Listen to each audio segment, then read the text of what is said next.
person who I think has the most amazing story, the most determination and focus of anyone I've ever met times 2 in my life. So I'm going to talk a little bit about how we met, and then David's going to talk, Sarah's going to say a couple of things, and then we're going to open it up quickly for questions and answers. And I think you guys will get a lot out of the next 10 or 15 minutes in hearing this journey. So I met David at a 24-hour ultra marathon in San Diego. It was the concept was run as many miles as you can in 24 hours on an unlit 1-mile course in a dirt road in a parking lot, literally. And I was doing it as a 6-person relay team. I was there with friends, mostly for the camaraderie more than the challenge. And David was doing the entire race alone.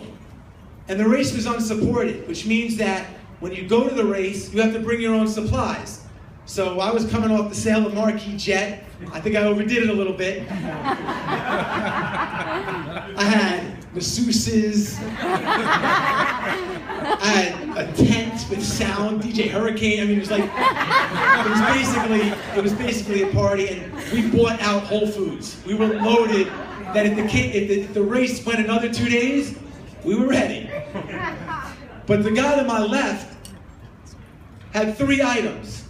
He had a folding chair, 1 bottle of water, I kid you not, and a box of crackers. That's it. And he sat before the race in this chair with his arms folded, with my son's here, laser earmuffs, with this "don't fuck with me" look on his face. He didn't talk to him. There was no camaraderie. There was nothing but focus. And I was like, who in the world is this guy? And as the race went on, I kept an eye on this guy. As he ran for 24, well, he did 100 miles and stopped in 18 hours, but I kept an eye on him. First of all, he weighed about 265 pounds at the time.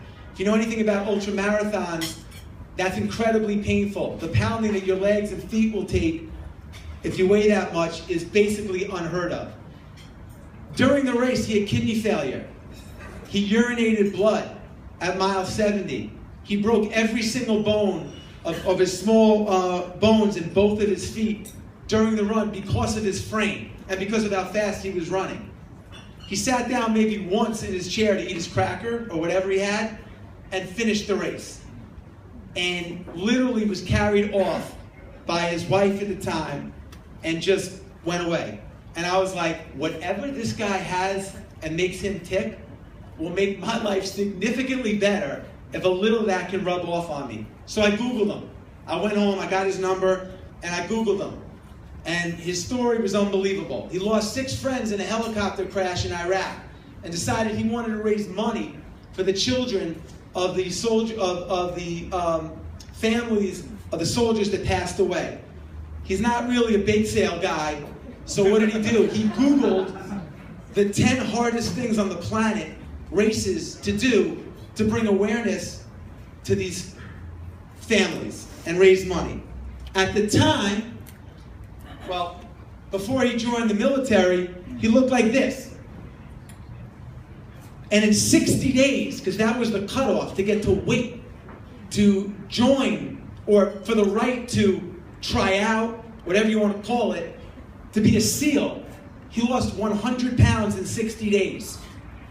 He became the best endurance athlete in the world. He's won multiple races. He set the Guinness Book of World Records for most pull-ups in a day. He did 4,030 in 17 hours. During that journey, he did 67,000 pull-ups during his training. No one in the world has been able to have the discipline, the consistency. We all are disciplined in our own ways, successful, we try to do things. We all have an element of discipline. But to have discipline and consistency at the level that this guy has, I don't care if you're a pro athlete, it's something that everybody struggles with. But he does it. And he does it in all areas of his life. So after Googling him, I cold called him.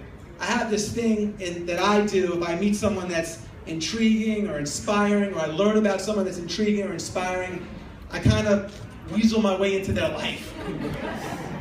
I've been doing it my whole life, and it's really paid great rewards, whether it's bumping into someone in the street or, oh, I didn't know you do this route, you know, like basically casing them out and waiting until they come out of their office. And, oh, Mr. Buffett!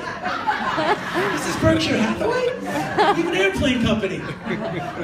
But it's worked, so I basically did that with David. I called him up, and I was talking, and he's not super chatty. So I said, you know what?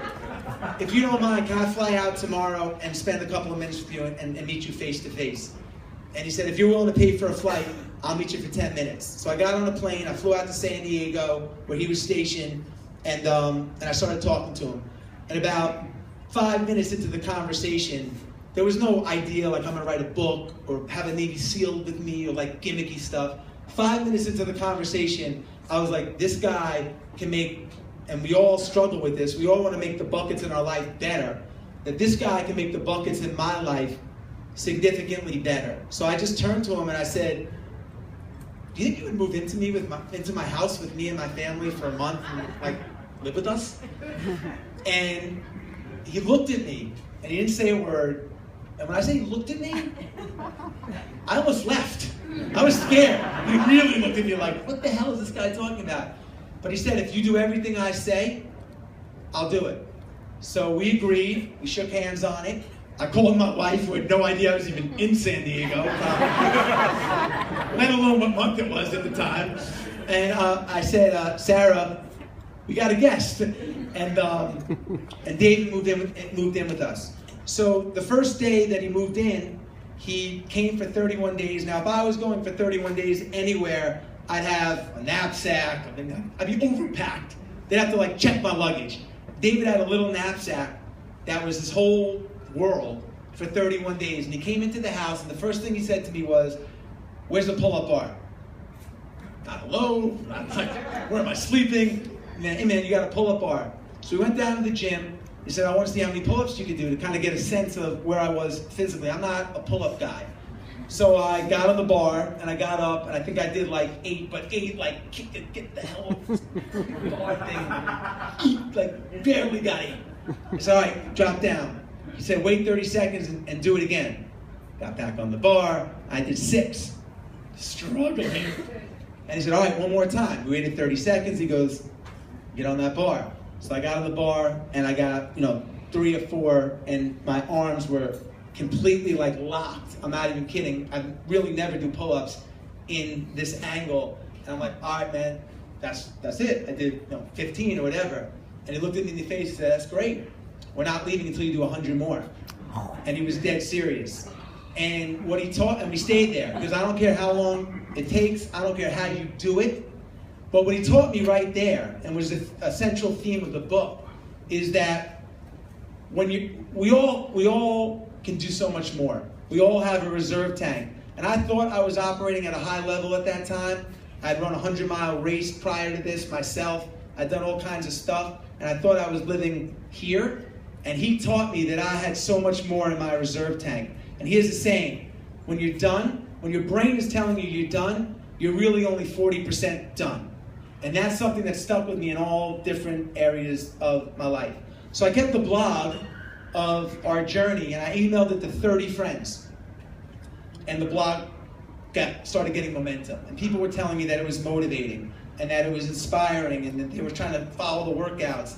And I realized that, the training part of it was interesting, but there was so much more to our story, the psychological side, like what makes a guy like this tick. And that's what I wanted to get out of it, because getting in shape comes and goes. But the mental side of it is something that you can take on forever.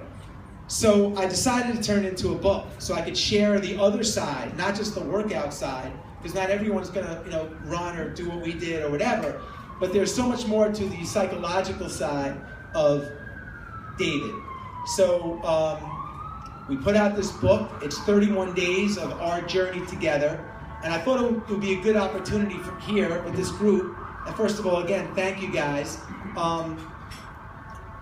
To hear David speak and take some questions, because he really is one of a kind. He just got off, he's still doing it, the Patriot Tour. He's on tour with Marcus Luttrell, who's the lone survivor, and Chris Kyle's wife, who is the American Sniper, and all these like really distinguished people. He's an American hero. He's dedicated his life to all, so we can all drink margaritas and do what we do. And so I just want to introduce you guys to David Goggins. Just before and after.